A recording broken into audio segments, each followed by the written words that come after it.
On air മീഡിയയിലേക്ക് സ്വാഗതം. വാരിക്കോരി മാർക്ക് നൽകി വിജയിപ്പിക്കുന്ന പരിപാടി മതിയാക്കും. സ്കൂളുകളിലെ പരീക്ഷാ രീതി മാറുന്നു.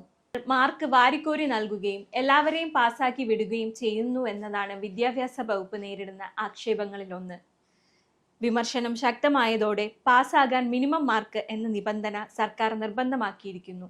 എല്ലാവരെയും പാസാക്കി വിടുന്നുവെന്ന പേരുദോഷം മാറ്റാൻ ഇപ്പോഴിതാ സംസ്ഥാനത്തെ ഹൈസ്കൂൾ വിഭാഗത്തിൽ പരീക്ഷാ നടത്തിപ്പിന്റെ രീതി തന്നെ പൊളിച്ചെഴുതാൻ ഒരുങ്ങുകയാണ് അധികൃതർ.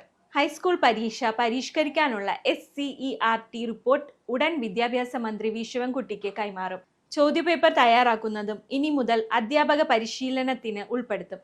ചോദ്യപേപ്പർ കൂടുതൽ കടുപ്പിക്കാനാണ് തീരുമാനം. ലളിതമായത്, ഇടത്തരം, ഉന്നത നിലവാരമുള്ളത് എന്നിങ്ങനെ 3 വിഭാഗങ്ങളിലായി ചോദ്യങ്ങളെ വേർതിരിക്കാനാണ് പദ്ധതി.